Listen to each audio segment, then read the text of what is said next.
Assalamualaikum warahmatullahi wabarakatuh. Selamat siang, selamat pagi, semangat pagi teman-teman semua. Oke, bertemu saya lagi di mata kuliah statistika lanjut untuk belajar tentang dasar-dasar pengujian hipotesis.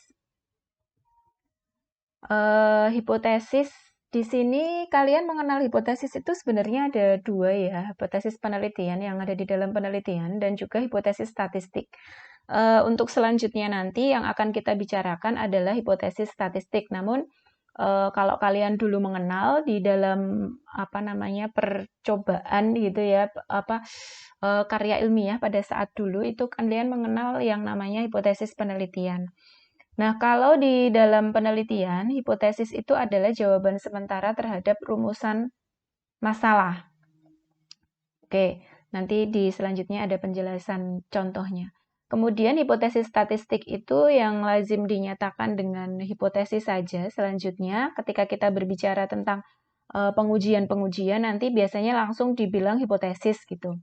Nah, itu pernyataan tentang sifat populasi atau pernyataan tentang parameter populasi yang tidak diketahui kebenarannya karena data yang terkumpul itu hanya dari sampel. Yang saya sampaikan kemarin, jadi ketika kita penelitian kuantitatif, begitu ya, ada populasi, ada sampel. Nah, di dalam populasi nanti ukurannya itu namanya parameter. Kemudian kalau di dalam sampel nanti namanya statistik yang kemarin kita bicarakan kemarin. Nah, karena kita hanya mengumpulkan sampel, maka kita akan generalisasikan untuk ke populasi. Maka kita butuh yang namanya hipotesis atau dugaan. Nah, ini yang tadi, jadi kita punya parameter yang merupakan ukuran populasi, kemudian direduksi karena kita hanya mampu meneliti sampel. Nah, sampel nanti kembali lagi untuk generalisasi ke dalam populasi. Maka kita menguji yang namanya hipotesis statistik. Nah, ini dari bukunya Prof. Sugiono ya. Kalian juga boleh cari bukunya, itu lumayan mudah dibaca ketika kalian ingin memahami sebuah penelitian dan juga pengujian statistik.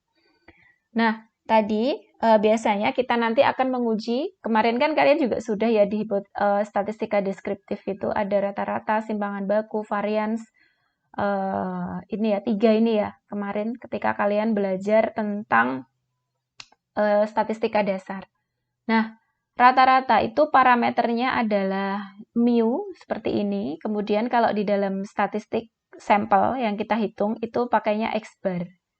Kemudian kalau simpangan baku, itu sigma gitu ya, membacanya ini sigma. Kemudian kalau dalam statistiknya itu huruf S. S-nya ini S kecil ya, S kecil ya ini. Ini kok seperti S besar. Kemudian variansi gitu ya, itu sigma kuadrat. Kalau dalam statistik kemarin kalian juga sudah pernah menghitung, itu simbolnya adalah S kuadrat. Jadi yang biasa kita hitung, itu kalau kita tidak mampu untuk populasinya kan kita statistiknya. Kemudian kalau koefisien korelasi dalam parameter itu rho, kalau dalam statistik itu R. Gitu ya. Nah, kemudian kita beralih di dalam hipotesis yang dalam pengujian. Nanti ada yang dinamakan hipotesis nol dan ada yang dinamakan hipotesis alternatif. Hipotesis nol disimbolkan seperti ini, hipotesis alternatif seperti ini. Nah, hipotesis nol itu apa sih gitu kan? Hipotesis nol itu ya hipotesis nihil. Jadi ya kalau boleh kita bilang itu keadaan pada umumnya. Nah, kita itu menguji hipotesis alternatif, kita memberikan alternatif, hipotesis alternatif. Nah, oleh karena itu di dalam pengujian hipotesis kita hanya akan menggunakan istilah menerima atau menolak suatu hipotesis. Menerima H0 atau menolak H0 begitu ya. Nah, kita tidak menyimpulkan hipotesis kita itu benar atau salah, tetapi kita hanya menyimpulkan bahwa hipotesis itu dapat diterima atau ditolak begitu. Dapat diterima atau ditolak. Nah, itulah yang dinamakan dengan pengujian hipotesis. Jadi tidak memberikan benar atau salah ya, sekali lagi. Jadi menolak atau menerima. Nah, oleh karena itu, ketika kita mengajukan H0, kemudian ada H1, nah H0 ini kondisi yang pada umumnya. Nah, kita menawarkan alternatif yang kita teliti. Maka kebanyakan kita sih harapannya adalah menolak H0. Menolak H0 itu artinya kita menerima H1. Ya kan? Nah, gitu. Kalau menerima H0 ya berarti alternatif yang kita tawarkan itu enggak gitu. Nanti kita lihat lagi di selanjutnya. Nah, ada 3 macam hipotesis. Ada hipotesis deskriptif, hipotesis komparatif, dan hipotesis asosiatif. Hipotesis deskriptif itu ketika kita menduga suatu nilai variabel secara mandiri tapi tidak membuat perbandingan atau hubungan. Jadi kita membandingkan dengan suatu nilai. Contoh, ketika kita punya rumusan masalah penelitian. Apakah rata-rata nilai pada mata pelajaran matematika di SDX sudah melampaui KKM? Begitu. Nah, rumusan hipotesisnya, hipotesis penelitian kita adalah rata-rata nilai pada mapel matematika di SDX sudah melampaui KKM yaitu 75. Maka kita mengatakan H0-nya ya karena biasanya seperti ini, H0 itu mu kurang dari atau sama dengan 75. Jadi yang untuk populasi nanti bisa jadi hanya sama dengan 75 atau kurang dari, atau karena tadi kita mengatakan melampaui, nah itu menjadi hipotesis alternatif lebih dari 75. Nah, kalau yang ini nanti harapannya untuk oke itu kita menolak H0, jadi menerima H1. Menolak menerima itu apa toh? Nah, nanti kita akan bicara lagi juga lebih lanjut. Besok pada saat praktek kalian akan memahami itu. Nah, kemudian yang kedua adalah hipotesis komparatif. Komparatif itu berarti komparasi ya, membandingkan. Jadi dugaan tentang suatu nilai tapi pada dua sampel, pada sampel yang berbeda, satu variabel atau bisa lebih dari satu variabel. Misalkan kita ingin membandingkan metode belajar A dengan metode belajar B, ditinjau dari prestasi belajar. Maka rumusan hipotesis penelitiannya, itu rumusan masalah ya. Hipotesis penelitiannya prestasi belajar metode A lebih baik dibandingkan prestasi belajar metode B. Nah, kalau tanpa diteliti ya kita menganggapnya itu sama, maka itu sebagai hipotesis nol. Hipotesis nolnya prestasi belajar A sama dengan prestasi belajar B. Oh, ini harusnya sama dengan ini. Mohon maaf. Oke, jadi rumusan hipotesisnya, jadi mu A sama dengan mu B atau mu A lebih dari mu B, gitu ya.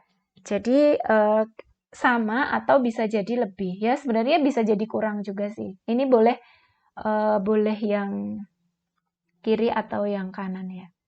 Jadi pada prinsipnya, pada umumnya untuk H0 itu yang mengandung sama dengan. Oke. Jadi bisa kurang dari sama dengan, lebih dari sama dengan, tergantung kita. Nah, karena kita ingin menguji melampaui, berarti hipotesis ini H1. Maaf. H1. H1-nya lebih dari metode B gitu kan, karena metode A lebih baik gitu kan. Nah, itu hipotesis komparatif. Kemudian hipotesis asosiatif. Hipotesis asosiatif itu menyatakan hubungan dua variabel atau lebih. Nah, kalau ini kita pakai simbol rho. Nah, jadi apakah terdapat hubungan antara motivasi belajar dengan prestasi belajar? Nah, kalau kita nggak neliti kan ya anggapannya itu sama-sama aja. Tetapi kita mau meneliti bahwa apakah terdapat hubungan antara motivasi belajar. Nah, hipotesis penelitian kita itu terdapat hubungan. Nah, kalau hipotesis nol itu kan yang ya sudah seperti itu. Jadi hipotesis nol itu boleh kita katakan keadaan lazimnya. Kalau nggak diteliti kan ya kita taunya tidak terdapat hubungan. Nah, tidak terdapat hubungan itu rho-nya sama dengan 0. Nah, nanti kalau rho-nya tidak sama dengan 0, itu maka dia mengatakan terdapat hubungan. Karena rho itu menunjukkan kuatnya hubungan. Jadi kalau 0 kan berarti ya kalau nggak kuat hubungannya, nggak ada hubungan sama sekali. Jadi ini H0-nya rho sama dengan 0, H1-nya rho tidak sama dengan 0. Nah, nanti di langkah-langkah pengujian hipotesis itu kita bisa seperti ini ya. Jadi kalau misalkan pengertian sama tadi bisa H0-nya sama, H1-nya bisa tidak sama, lebih dari, kurang dari. Ini theta parameter ini bisa diganti dengan rata-rata mu atau proporsi pi atau simpangan baku atau lain-lainnya. Nah, ini jadi yang pertama menentukan hipotesis, kemudian menentukan taraf signifikansi atau tingkat kesalahan, misalkan alfa sama dengan 5%. Tingkat kesalahan itu apa sih? Nah, jadi kalau misalkan kita mengatakan misalkan 5%, berarti tingkat kepercayaan kita 95%. Jadi misalkan kalau misalkan dalam kesehatan itu ya, ada 100 gitu, 100 sampel obat yang mau diteliti gitu kan, yang menyembuhkan itu kira-kira untuk 95 orang, yang gagal itu 5 orang. Nah, itulah taraf signifikansi atau tingkat kesalahan gitu ya. Nah, jadi kita mengambil kalau dalam dunia pendidikan biasanya 5%. Tadi kalau dalam kesehatan 5% itu fatal. Kalau misalkan ini kan meninggal bisa jadi dia hanya 0,1% atau 1%. Jadi kalau dalam dunia kesehatan bisa lebih kecil lagi. Kalau kita dalam dunia pendidikan itu bisa 5% atau 10% gitu ya. Nah, kemudian setelah kita menentukan tingkat kesalahan, kita biasanya yang mana? Nah, biasanya yang ini. Kemudian statistik uji yang sesuai. Statistik uji yang sesuai nanti kita bicarakan apa saja. Kemudian menentukan kriteria keputusan. Membandingkan taraf signifikansi bandingkan dengan taraf signifikansi atau nilai statistik uji. Jadi nanti hasilnya ini dari hitungan gitu ya. Jadi nomor 4 itu kriterianya, kemudian nomor 5 itu hitungan, yang keenam penarikan kesimpulan. Nah, penarikan kesimpulan ini yang kita gunakan membandingkan hasil perhitungan dengan tabel atau apapun itu. Nanti kita lihat. Jadi kalau seperti ini mungkin masih gerambiang gitu ya. Besok ketika kita belajar uji T1 sampel, nanti akan kita praktekkan untuk yang ini. Nah, tadi saya mengatakan menolak menerima H0. Jadi, kalau kita bilang distribusi itu seperti ini, normal. Nah, ini daerah penolakan kalau kita ambil alfa, daerah penolakannya dibagi 2. Ini kalau H1-nya itu berupa tidak sama dengan. Ya, H1-nya tidak sama dengan, maka H1 itu nanti ada di daerah yang ini, di arsir ini alfa per 2. Jadi, atau setengah alfa gitu ya. Jadi daerah penolakannya ada di sini, daerah penerimaannya ada di sini. Maka tadi saya katakan ketika 5% berarti kan ini ada 2,5%. Ini 2,5%. Nah, penerimaannya itu ada 95%. Nah, kalau uji pihak kiri itu untuk yang H1-nya itu kurang dari. Tandanya kurang dari. Nah, itu daerah penolakannya ada di sebelah kiri. Karena nanti kalau kita menggunakan misalkan uji T, nilai T-nya itu yang di sini, di sini. Nah, kalau ini luasnya. Nah, nanti boleh membandingkan dengan nilai T, boleh membandingkan luasnya. Nah, nanti kalau T-nya itu kurang dari nilai T tabelnya, T hitung yang kita hitung, nanti kok kurang dari patokannya, maka kita menolak H0. Atau signifikansinya, nanti kita dapat perolehan signifikansi hasil perhitungan peluangnya kok kurang dari 0,05, maka dia ada di daerah ini, maka kita menolak H0. Begitu pula dengan uji pihak kanan. Nah, ini kalau untuk H1-nya berupa lebih dari. Nah, ini dasar-dasarnya, tapi nanti kalau kita sudah praktek ke SPSS, nanti sih tinggal lihat output-nya saja. Kemudian lanjut. Untuk hipotesis deskriptif. Hipotesis deskriptif tadi kan ada hipotesis deskriptif, itu pakainya apa saja sih tekniknya? Nah, kalau kemarin kita belajar data kan ada 4 ya, kalau nominal, ordinal, jadi tergantung datanya. Kalau datanya berupa nominal, ya kita bisanya pakai tes binomial Q kuadrat. Kalau ordinal kita pakai rantes. Interval atau rasio kita pakai one sample t-test atau uji T 1 sampel. Jadi kalau data kita berupa nilai prestasi belajar, kita pakai one sample t-test gitu ya. Itu deskriptif 1 sampel. Kemudian kalau hipotesis komparatif itu ada berbagai macam, ada paired sample t-test itu kalau berpasangan. Jadi ada 2 sampel berpasangan, ada 2 sampel independen. K sampel itu berarti lebih dari 2 ya. Ini lebih dari 2. Jadi ini ada paired sample t-test, independen, one way ANOVA, two way ANOVA, one way ANOVA, two way ANOVA. Ini kita pakai statistik parametris yang bintang-bintang. Jadi Yang bawah-bawah ini namanya statistik non-parametris yang tidak dibintang. Nah, ini macam-macam. Nah, nanti kita belajarnya lebih ke yang ini. Statistik parametris. Nanti yang non-parametris kita gunakan, apa namanya, saya sampaikan sedikit saja yang biasa digunakan. Kalau nanti kalian ingin tertarik, bisa mempelajarinya lebih lanjut. Kemudian kalau hipotesis asosiatif atau teknik korelasi nanti, itu ini ada Spearman rank atau Kendall Tau itu kalau untuk yang ordinal. Kalau untuk yang interval kita pakai percent product moment, korelasi ganda atau korelasi parsial. Itu. Kemudian itu tadi korelasi.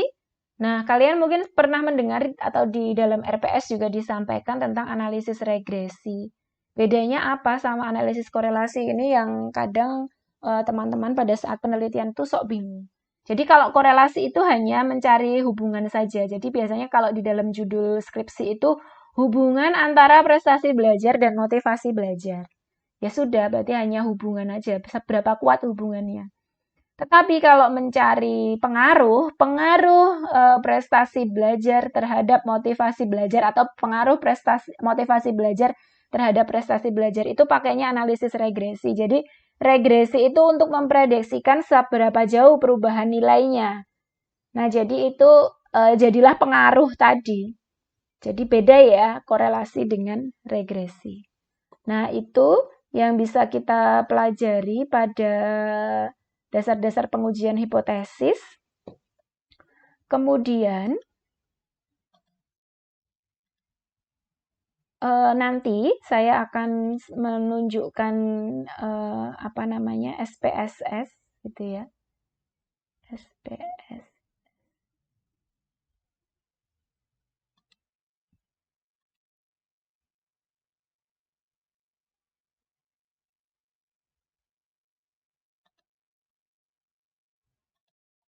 Nah, seperti ini nanti wujud SPSS-nya. Ini saya pakai SPSS yang berapa ini? Saya lihat.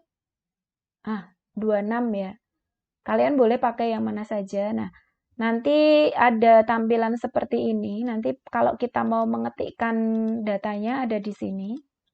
Kita lihat, kemudian ini angka-angkanya. Kemudian nanti ada yang namanya variable view. Variable view itu nanti diketikkan nama, misalkan prestasi.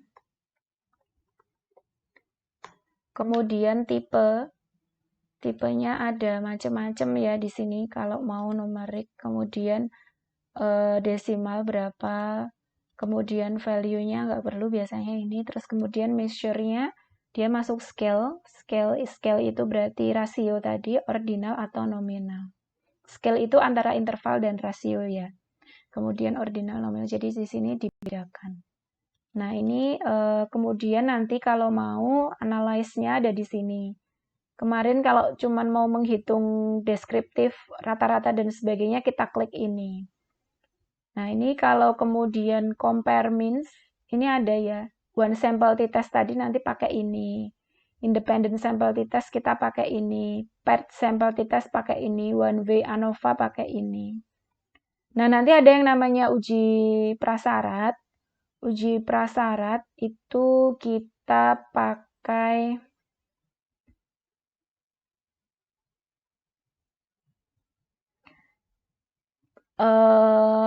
apa namanya?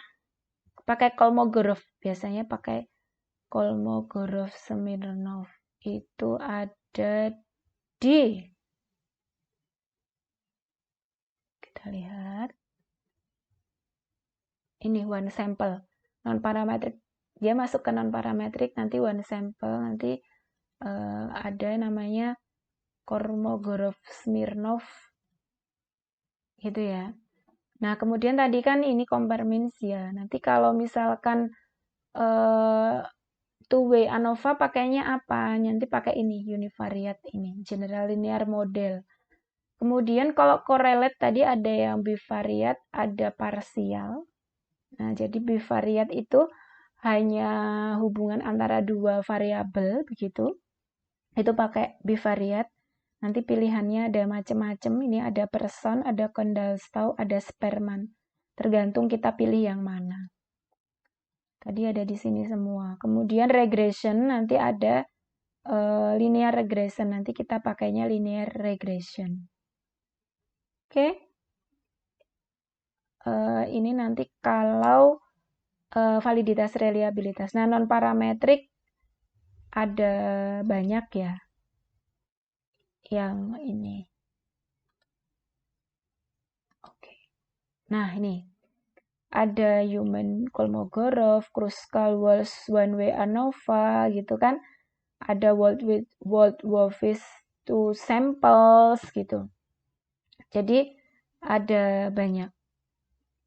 Kemudian kita buka yang non-parametric one sample. Nah, ini ada Wilcoxon, Kolmogorov, Smirnov, chi-square, binomial. Oke, jadi kalau yang K-sampel berhubungan ada McNemar, ada Cochrane gitu ya. Kemudian ada Kendall's coefficient. Nah, ini macam-macam ini. Ada Friedman's two-way ANOVA yang saya tuliskan tadi. Jadi semua di dalam SPSS itu ada semua, baik parametrik dan non-parametrik. Besok kita akan lihat dan kita pelajari. Nah, mungkin itu yang bisa saya sampaikan. Untuk selanjutnya besok minggu depan kita akan belajar tentang uji T, disiapkan untuk SPSS-nya. Sekian materi dari saya, jika ada kurangnya saya mohon maaf. Assalamualaikum warahmatullahi wabarakatuh.